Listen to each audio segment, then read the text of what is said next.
Colleagues, welcome to the Moses Kotane Film Festivals and Market Study presentation. This is the presentation that will be done by Paul van Heerden, who is an assistant manager for Urban Econ's KZN regional office. Paul holds a Master of Social Science degree in Built Environment and Development Studies from KZN, and it focused on the field of marine science and coastal management. He is an interdisciplinary thinker capable of fulfilling numerous project roles, including strategic planning, client liaison, project management, mentorship, and support of junior colleagues, impact analysis, and market assessment, among others. He's got over 10 years of work experience in a variety of capacity, a passion for the environment, and a nuanced understanding of the human-environment interface. He believes that multidisciplinary and transdisciplinary collaboration is a key enabler of success in a world in which competing discourses often impede consensus building and constrain project implementation, and advocates for the democratization of knowledge and decision-making through meaningful engagement with those that are impacted.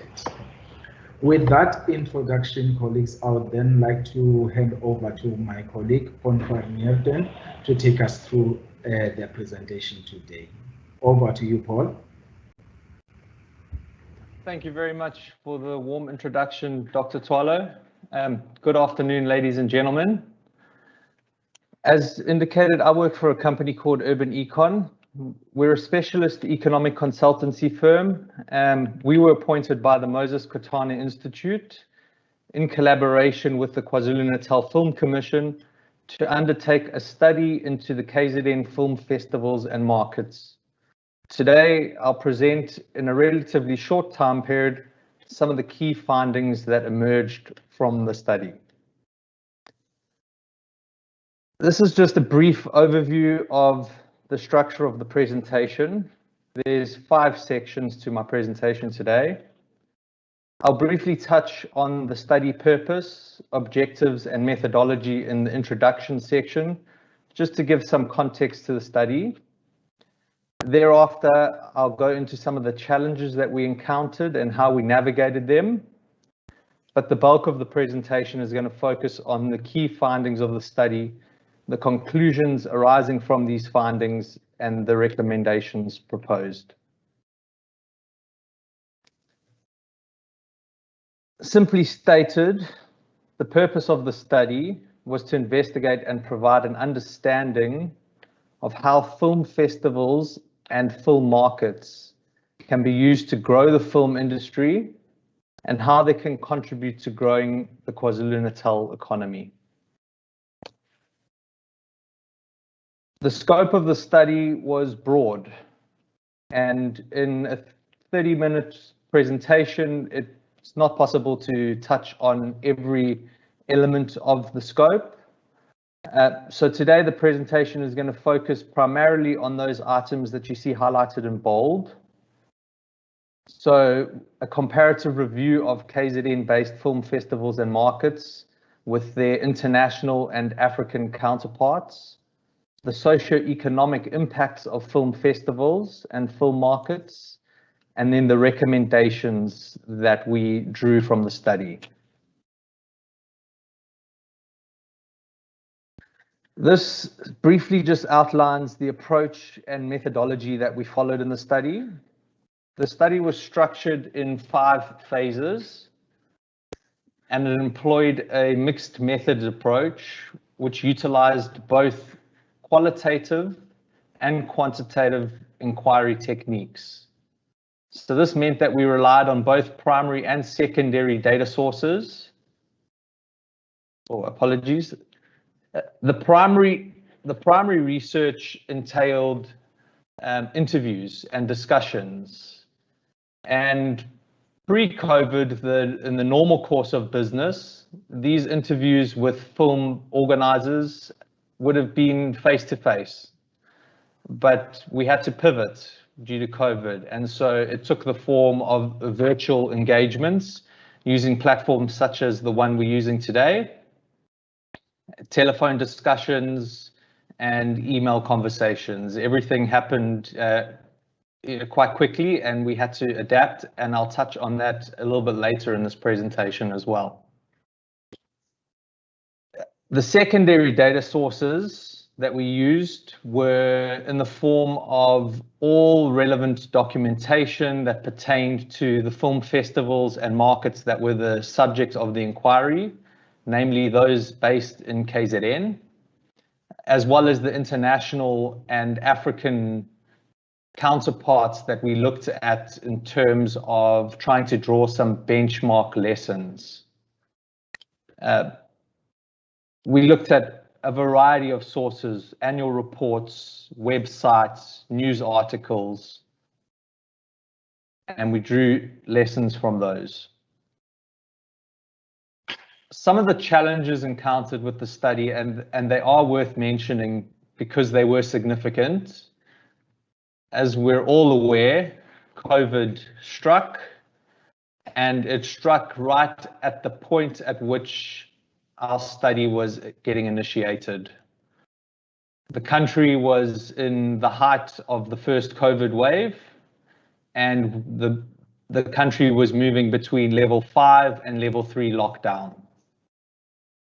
Everyone was adapting to the new way of doing business, and the research team had to pivot to moving all engagements into a virtual environment. This was not without its challenges. We were all adapting to a new normal. We had some of our intended interviewees were locked outside of the country as the borders were closed.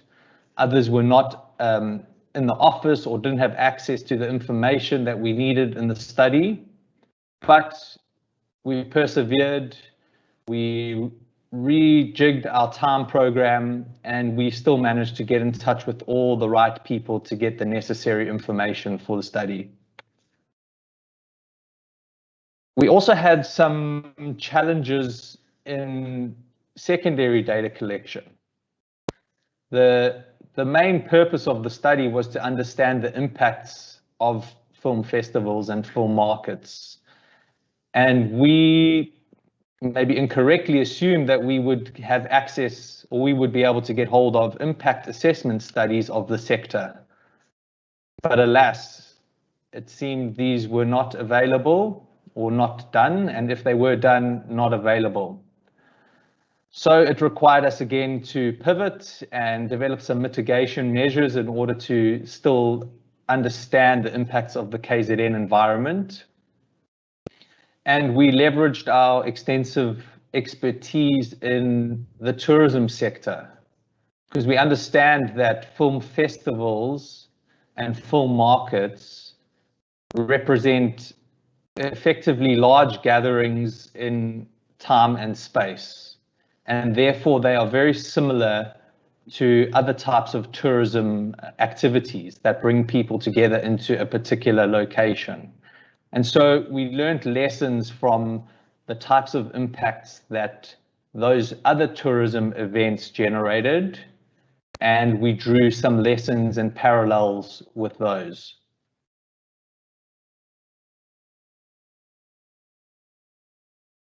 So some of the key findings to emerge from the study, and this will be the bulk of the presentation and the primary focus. First and foremost, I think it's important to understand what are film festivals and what are film markets and how are they similar and how are they different. Film festivals simply are events where films are screened to audiences, the public, the media, other value chain stakeholders such as directors, producers, actors, distributors. And they're primarily about showcasing the outputs of the production activities in the value chain, the films. Film markets, on the other hand, are also events, but they are centered on the commercial and business activities in the value chain, the distribution and the marketing side of the value chain. The attendees are typically limited to industry participants. These would be the producers, the filmmakers, the buyers and investors, and the distributors. And the main purpose of film markets is about negotiating trade agreements and licensing deals. But although these are separate events, they're increasingly being held concurrently with one another. And some of the prominent examples would be the Berlinale, which is the Berlin Film Festival, and the European Film Market. They happen concurrently, although they are separate events. And then the International Film Festival in Rotterdam and Cinemart, which represents the film market element. And there is a crossover between some of the attendees between these events, but they do have separate target audiences. So one of the main objectives of the study was to develop some benchmarks for KZN festivals and markets. So what are the examples that KZN film festivals and markets should be looking towards in order to grow their impact on the KZN economy and to develop the sector? So we looked at 7 different film festivals, and they were separated between international and African.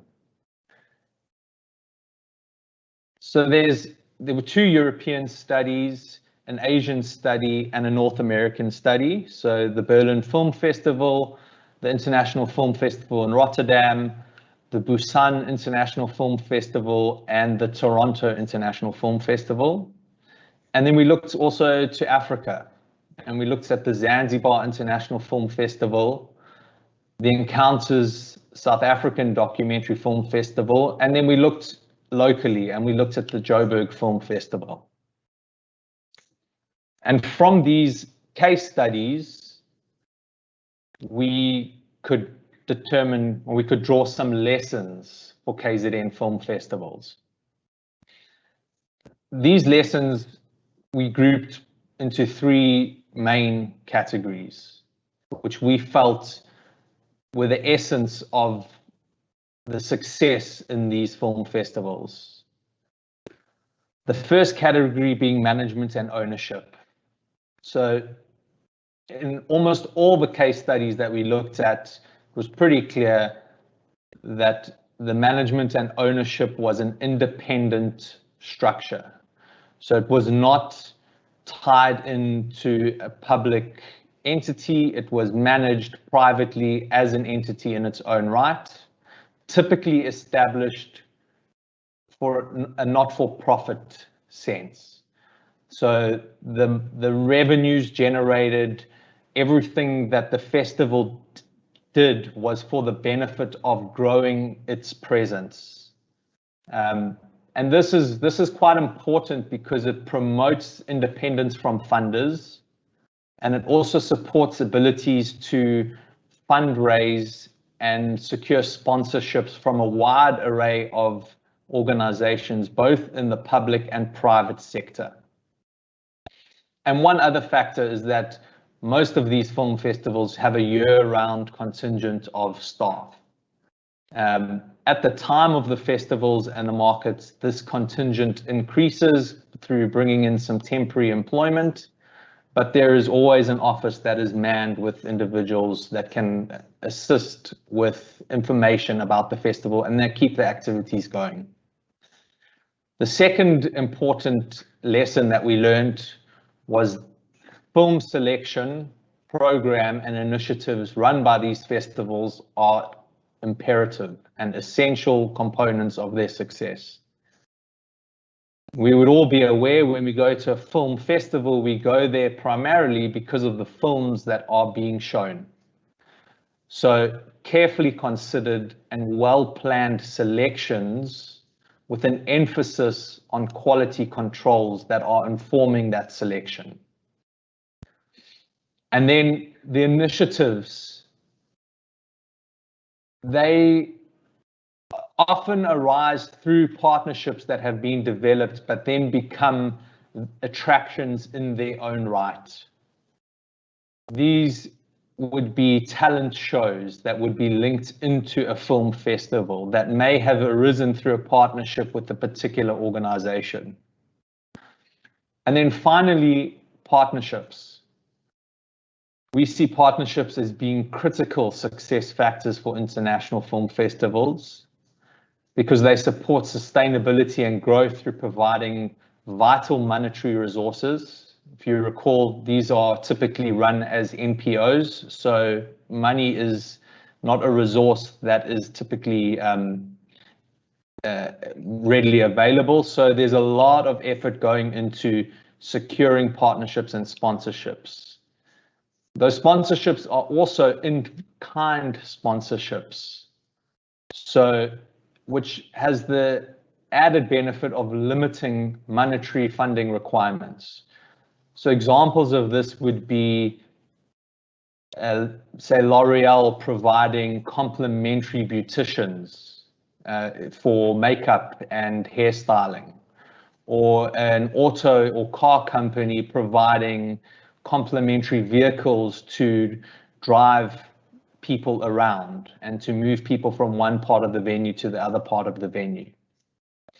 And then finally, these partnerships are essential in supporting growth and development of audiences. So moving from the lessons, we then worked to distill some of the common success factors that we saw as playing a very important role in the growth of each of these events and supporting their contributions to their respective film industry. So the first common success factor is they all put great emphasis on developing and running capacity building programs. In many instances, these programs become core to the identity of the event.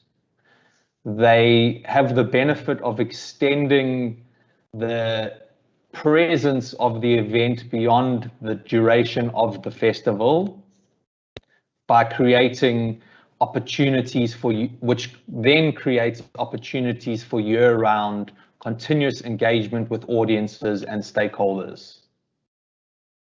The second important factor that we see contributing to success is that they all spend significant effort in investing in audience development initiatives. Again, this has the benefit of extending the presence of the festivals and creates that opportunity to attract larger audiences over that longer period of time. Many of these events have a year-round presence, although only a short window to be watching the films that are on offer, but they are running capacity building, audience development initiatives pretty much year-round. And finally, and I touched on this as one of the key lessons, partnerships. Partnerships with influential stakeholders, both within and outside of the film industry, are essential success factors. So they create both monetary and non-monetary value and benefit. And as I touched on previously, they are contributors towards sustainability and growth.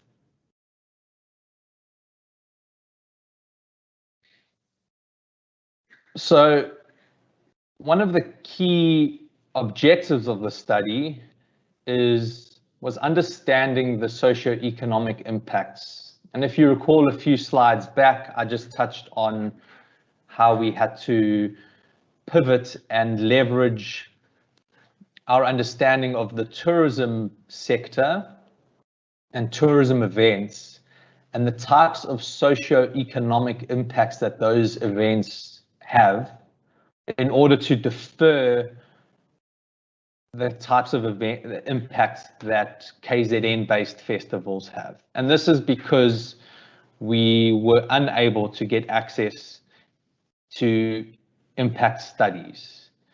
Some of the film festivals that we looked at in terms of the case studies, they would have exit satisfaction surveys, which would help us to understand the types of expenditure patterns, the desire for festival goers to return to a particular location in order to attend that festival again, or simply to just come back to that city in order to visit that city and see what else it had on offer. So on the left side, the big green side, which is the side that we want to be looking at, and these are obviously all the positive types of benefits that emerge from film festivals and film markets. Obviously, we have this employment creation. It's a big thing in South Africa. It's a very important driver of initiatives and interventions that are being undertaken. Then there's obviously the economic contribution, which we call gross value added. And gross value added is simply just GDP at a smaller geographical scale than a country, so for a province. And there are other benefits that the economy gets in terms of the tax revenues that are generated. Everybody that spends money has to pay VAT, which obviously goes into a national fiscus, but it contributes to the economy. There's obviously business sales. More people in a particular location are buying things. All the businesses that manage to tap into that, they have an increase in their sales. And then there's obviously just, general expenditure in the economy. I think importantly, what we have to understand is that that expenditure is spread across multiple different sectors. Transportation, Uber drivers and taxi drivers are benefiting. There's the hospitality sector is benefiting through accommodation. The restaurants are benefiting through visitors buying meals, buying drinks. The curio sellers are benefiting. So the value chain is extensive. And that's one of the great benefits of tourism types of events and expenditure. I think importantly, there's also this opportunity for personal income generation. So the small business owner is personally deriving some income from added sales.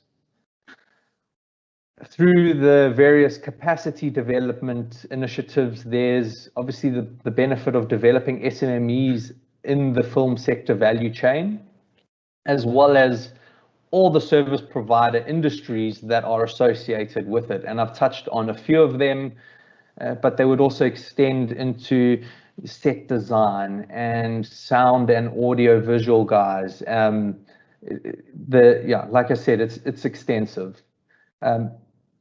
Often with these types of events, and South Africa having hosted the World Cup in 2010, we'd be quite familiar that whenever there's a large influx of people, infrastructure gets improved and enhanced. And that has a benefit for the residents of a city. They benefit from that enhanced and improved infrastructure. Quality of life improvements for city residents. So these are your more social impacts. So things like an enhanced sense of place, promotion of heritage. So if the festival taps into the cultural and heritage aspects, those can be promoted. Visitors come to the city and they walk along the beachfront and they get to experience the culture. They get to taste the food, so that the heritage of the city gets promoted. It also can create perceptions of belonging. If your city looks good, you're proud to be a resident of the city. You're proud to belong. And then obviously there's the benefits of enhanced security and livability. There's also benefits into the value chain. for aspiring entrance into the value chain through capacity building in communities, through targeted support and funding.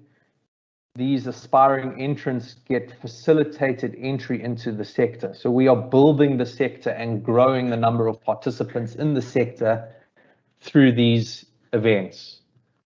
And I think most importantly, or one of the very important factors, is this promotion of multiculturalism and diversity and democracy. Film is a lens through which culture can be appropriated. And so there's opportunities for understanding different types of cultures and different ways of being. Unfortunately, there's also some negative impacts, but what is fortunate is that it's a smaller list. It's a much smaller list of impacts. As much as events promote democracy, multiculturalism, and diversity, they can also dilute culture, and they can create homogenization, because host communities can increasingly be exposed to and adopt, I've put here Western lifestyles, and that's because, you know, film is obviously dominated by Hollywood. So we can, if we don't focus on multiculturalism and diversity, we can easily lose it and just become all the same. There's obviously the other challenge. As much as there's infrastructural improvements and enhancements, there can be potential conflicts around development priorities and budget allocations towards the film industry. So the film industry can receive budgetary allocations to the detriment of other societal development. There's also the potential for local residents to be priced out of the market through products and services that are targeted at more wealthy international guests. And so we have to obviously very closely monitor that that is not happening, that we are not slipping into a place where all of a sudden residents can no longer afford the goods and services that are available because they're all being targeted at somebody that is coming through with euros or dollars to spend. And then there's obviously also the challenge around wherever you have a lot of people, and anybody who lives in Durban is aware that this happens on a pretty annual basis, or pre-COVID at least, especially around the December time and around Easter, is that these public facilities can get congested and transport can become painful, open spaces can get used. Anywhere where there's an influx of people, really, that becomes a challenge. But it is something that can be managed. So it's not a detrimental impact.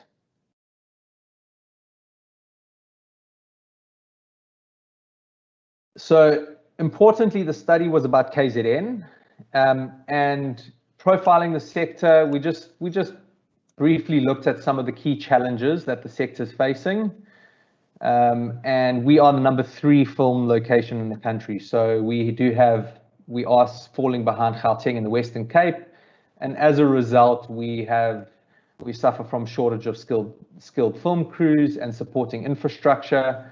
I think a general problem for the whole country is poor distribution of local films and access to those films. It's not a uniquely KZN situation.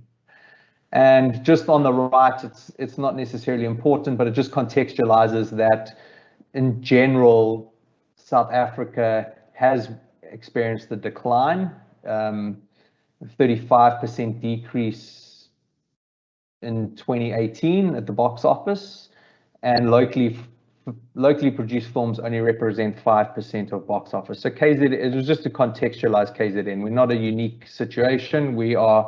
There's a macro context. I'm cognizant of the time, so I'm not going to spend too long on this, other than to say that we looked at 4 festivals in KZN that are supported by the KwaZulu-Natal Film Commission. And although there are 5 that they support, we just looked at 4 of them, those highlighted in bold. We engaged with organizers from all of them. Some of the main challenges: accessibility to funding, so regulatory red tape, no long-term funding guarantees.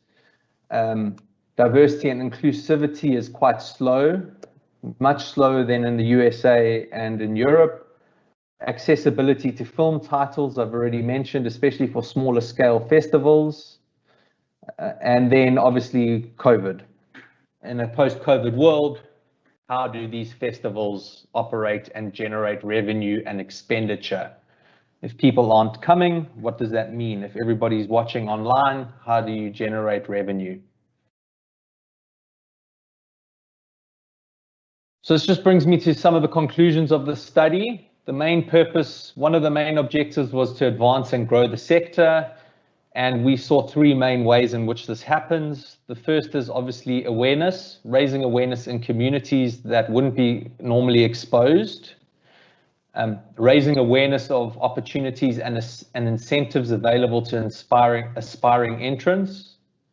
I touched on audience development, so those that focus on capacity building, skills development, and training of role players across the value chain, with a strong focus on new entrants and from previously disadvantaged groups. And then partnerships. That would normally be a shaking hand, but I think the fist bump is the new handshake. And so they contribute through developing partnerships between film industry professionals, and that leads to information sharing and meaningful collaboration and spurs innovation. How do they develop the economy? Well, they stimulate entry into the marketplace, so you make the pie bigger.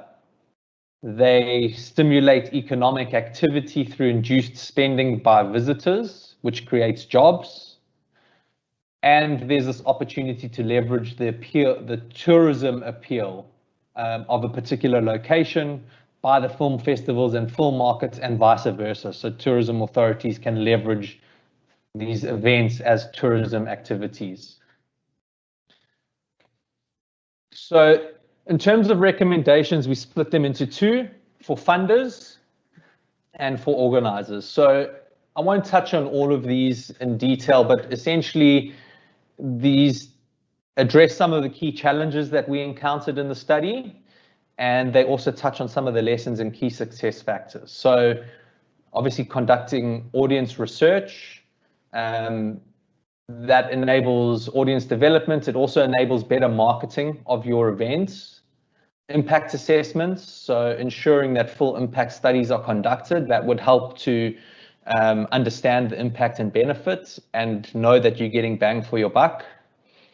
Better leveraging of culture, so looking at the possibility of cultural film festivals and better integrating cultural productions into existing festivals, and these obviously have added tourism benefit. Then there's this idea of these hybrid festivals, so part digital and virtual and part in person. And so there's some investigation needed into how is this going to work? How does this happen?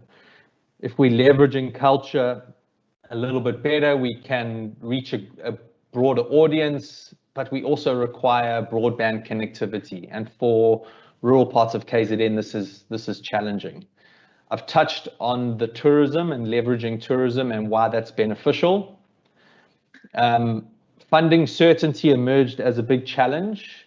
So simplifying the process, giving medium-term funding certainty, especially for smaller scale film festivals with poorer revenue generation potential. But the main benefit being that they support community development through their socioeconomic impact.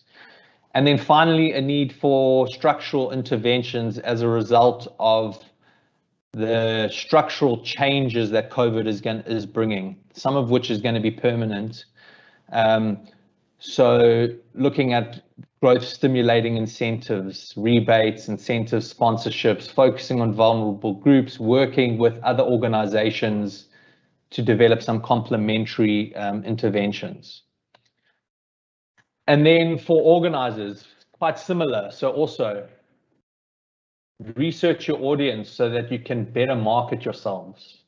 Keep standardized information to support impact measurement, extend the experience, which creates more marketing opportunities and more opportunities for audience development, better strategizing about the focus of the event, continually developing partnerships because we've already established they are critical, creating network opportunities because that's where the business happens, and then looking at skills development, tapping into the industry knowledge, getting professionals, focusing on relevant content, and understanding target audience preferences, especially indigenous languages in Africa, and then securing accreditation where possible. And that brings me to the end of my presentation today. So thank you very much. I appreciate the opportunity and the time. And over to you, Dr. Twala. Thank you very much. Thank you so much, Paul. That was quite informative. Quite a lot to take, a lot of information to absorb. And I'm quite excited about the possibilities that this industry has with respect to economic growth in the province. We are out of time, but if I could request you in just a minute, some of the questions that have come through, I'll quickly read them and appreciate your response in summary. If you can put all of them in just one response. One question is about it says, does the film festival have programs or outreach programs aiming at empowering startup film creatives or creators? Question 2, how does the film festivals empower rural filmmakers who have little to no exposure to the film market? Question 3, without strong film industry, can markets and festivals become a leverage to audience development? Those are the questions I would like you to have a look at. Thank you. Sure. Sorry, I just missed the third one. Could you just repeat it so that I can just get a comprehensive answer together? Yes. Without strong film industry, can markets and festivals become a leverage to audience development? Sure. Thank you very much. Those are some great questions. To try and sum it up in one succinct answer is a bit challenging, but I'll give it my best shot.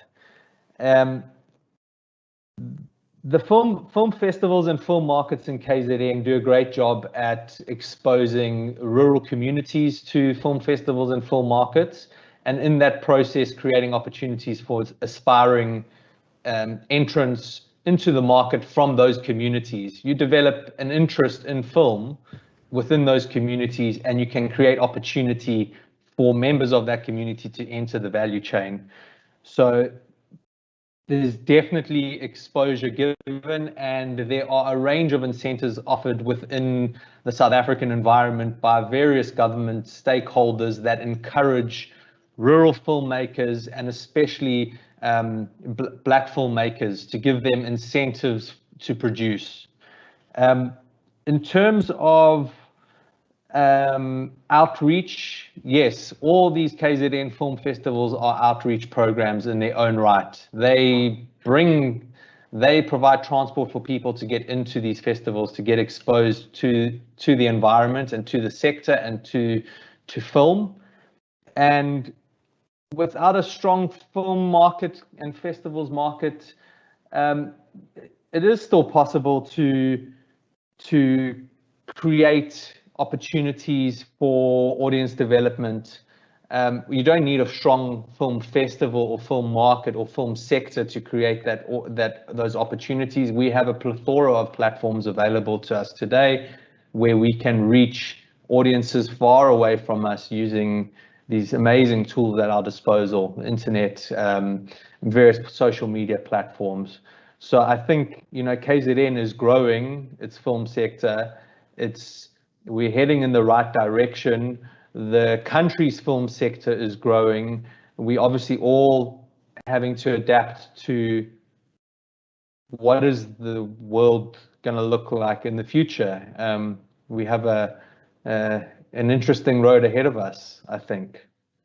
I hope that sums it up for everybody. No, it does. Thank you so much, Paul. I appreciate it. And the take home for me is that the time is right for people to enter into this space. You've spoken about market entry into the film industry, and you've pointed out the value chain, the areas in which people, depending on their respective businesses, SMMEs and areas of operation, the issue of accommodation is one, transport is another, film production is another, restaurants, and so on and so forth. So there's a lot that could be done within the film industry space. But I thank you so much for your message that the time is ripe and the environment, despite the COVID and everything else, but there are still opportunities that we've been afforded by the fourth industrial revolution in the form of digital means through which we can continue to participate in this sector and ensure that we grow the economy. Paul, thank you so much. We appreciate your presentation and the good work that you've done in this regard. And with that, I would like to bring the session to a close. Thank you. Thank you very much for your time, and thanks everybody for tuning in. Have a great day. Thank you.